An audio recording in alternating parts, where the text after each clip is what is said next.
Salut, c'est François pour Rétro-Passion Auto. Aujourd'hui, on va vous parler de la Rover SD1, une des voitures dont j'ai rêvé et qui est un peu la petite sœur, la cousine du Range Rover à la même époque. En 1968, la marque britannique Rover, qui fait partie de la British Motor Corporation Holding,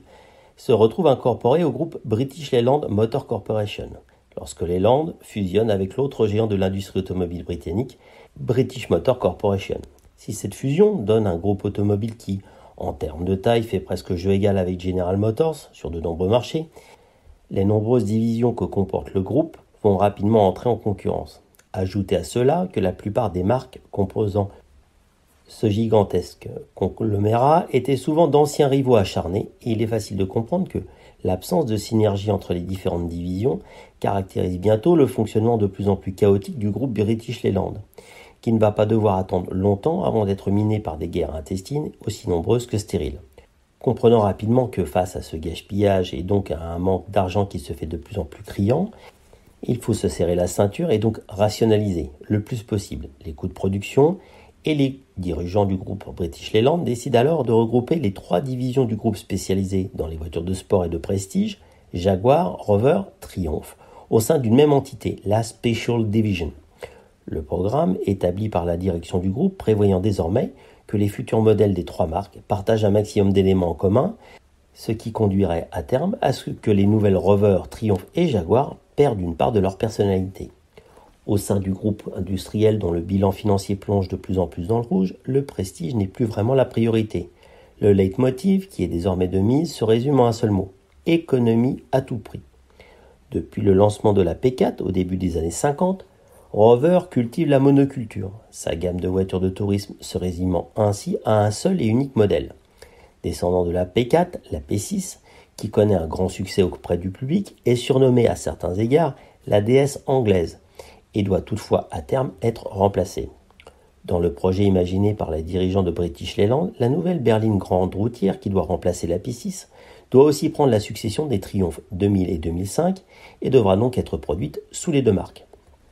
Si cette idée est finalement abandonnée, à la fois dans la volonté d'offrir une gamme assez large en matière de motorisation, ainsi, toujours dans un souci de rationalisation de coûts, la nouvelle Rover sera toutefois bien, au cours de sa carrière, équipée de mécanique Triumph. Si lorsqu'elle est mise en chantier, il est donc question de la produire sous les noms de Triumph et Rover en même temps, elle ne sera toutefois pas produite au sein de l'usine Triumph, mais sur un tout nouveau site de production, construit tout spécialement afin d'accueillir ce nouveau modèle. La nouvelle usine en question étant située à Solihull, dans la région des West Midlands, pour laquelle British Leyland a d'ailleurs vu les choses en grand, avec un investissement de pas moins de 31 millions de livres sterling.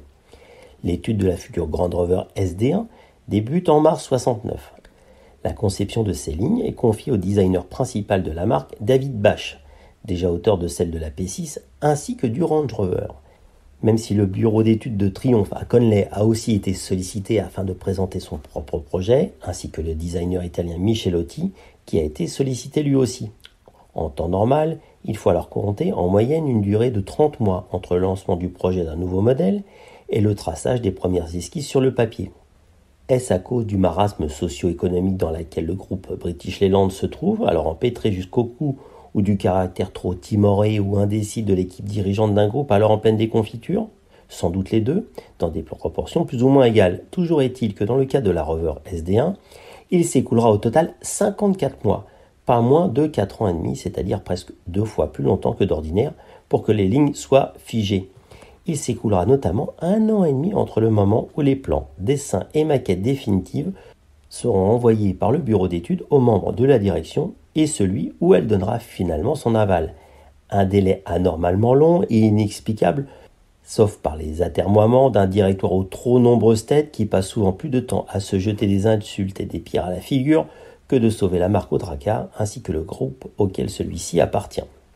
C'est finalement le projet élaboré par l'équipe du bureau de style de Rover qui est finalement retenu par la direction du groupe. Le style de la nouvelle Rover rompt délibérément avec celui de sa devancière, la P6,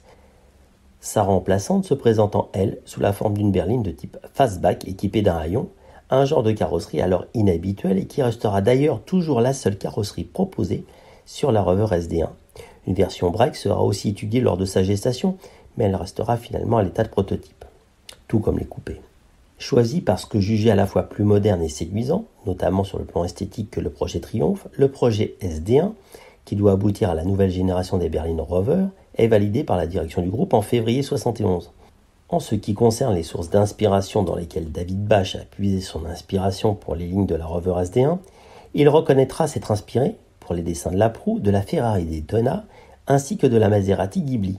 Si la ligne générale de la voiture n'est pas sans évoquer, elle non plus, une sorte de version rallongée à 4 portes de la Daytona, d'autres créations, telles le concept car BMC 1800 Berlina Aerodynamica créé en 1967 par Leonardo Fioravanti pour le compte de Pininfarina, semblent aussi avoir servi de modèle au designer britannique pour le style de la nouvelle Rover. En tout cas, lorsqu'elle sera dévoilée, cette berline à haillons à la fois statutaire et agressive ne manquera pas d'étonner à la fois la presse et le public, tant sa ligne ne manque pas de surprendre de la part d'un constructeur qui, dans son ensemble, avait toujours au cours de son histoire presque érigé le conservatisme au rang de vertu cardinale. Une révolution ou un avant-gardisme qui ne s'est malheureusement pas étendu à la partie technique. Grévé par des hémorragies financières de plus en plus nombreuses et sévères, British Leyland se voit bientôt contraint de réduire le budget alloué pour la conception de la SD1 à la portion congrue. Dans ces conditions, il est aisément compréhensible que l'équipe d'ingénieurs dirigée par Spenking ne fut pas vraiment en mesure de faire des miracles. L'un des points essentiels figurant dans le cahier des charges fixé par l'état-major du groupe British Leyland étant de réduire au maximum les coûts de revient. Ainsi, en ce qui concerne la suspension arrière, le pont de Dion, qui avait contribué à l'excellente tenue de route de la P6, dut être remplacé par un essuie arrière tout ce qu'il y a de plus rigide, à peine plus évolué que celui qui équipait les Rovers d'avant-guerre. Quant au freinage, si les roues avant conservent de très efficaces freins à disque, les roues arrière, motrices de leur côté, doivent se contenter de classiques freins à tambour, beaucoup moins efficaces. Rover a beau assurer que cette solution offre à la SD1 une tenue de route tout aussi bonne que celle de sa devancière pour un coût de fabrication et d'entretien nettement moins élevé,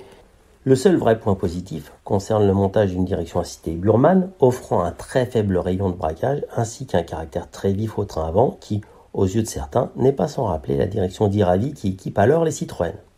Un point lui sera en revanche salué à l'unanimité, c'est la reprise sur la SD1 du moteur qui équipait sa devancière, en l'occurrence l'excellent V8 3,5 litres d'origine américaine,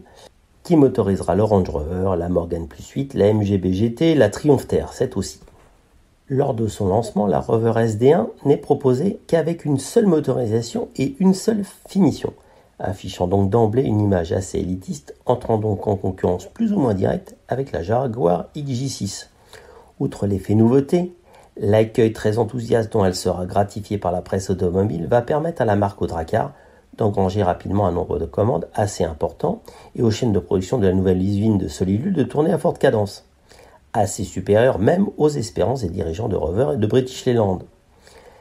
Cerise sur le gâteau, elle reçoit en 1977 le titre fort enviable de voiture européenne de l'année. Ceci malgré que, à l'image du style de sa carrosserie, l'habitacle de la grande Rover marquait lui aussi une rupture assez radicale avec ses devancières, et pas seulement en ce qui concerne le design. La sellerie en cuir et les inserts en bois disparaissent. C'est l'âge des années 70 et du tout plastique. Place donc désormais à une sellerie en velours et des garnitures en plastique. La planche de bord présente aussi des lignes qui se veulent résolument modernes et à la mode, celle-ci présentant en outre l'avantage d'être parfaitement symétrique et donc facilement convertible en conduite à gauche.